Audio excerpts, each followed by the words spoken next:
اب جب پیغمبر اسلام صلی اللہ علیہ وسلم دین کو لے آئے،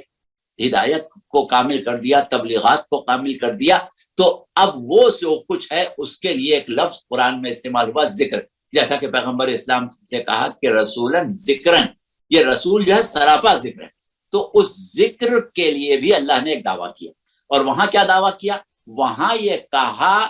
کہ انا نحن نزلنا الذکر وانا لہ لحافظون، بے شک ہم نے ذکر کو نازل کیا اور ہم ہی اس کے محافظ ہیں، یعنی اس کی بھی ذمہ داری اللہ نے لی۔ پیغمبر اسلام کی نبوت کے جتنے بھی امور انجام پائے، جتنی بھی آپ نے ریاضت کی، جتنی بھی آپ نے محنت کی، جتنا بھی آپ نے کام کیا، جہاں تک آپ نے اس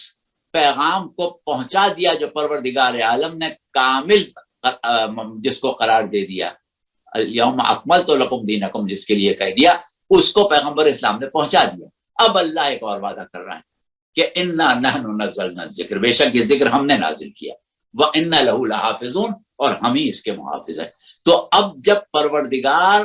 تبلیغات پیغمبر اسلام کے تحفظ کی ذمہ داری لے رہا ہے تو اس کی بھی عملی تطبیق ہونا چاہیے کہ کیسے اللہ نے اس کو بچایا، جس طرح ہدایت کے لیے عملی تطبیق، جس طرح نور میں لانے کی عملی تطبیق، اسی طرح عملی تطبیق ہونا چاہیے تحفظ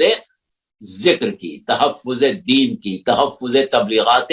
پیغمبر خاتم کی۔ تو وہ جو عملی تطبیق ہے اس کو ہم امامت کہتے ہیں۔ تو اس اعتبار سے امامت کا براہ راست تعلق توحید سے ہے۔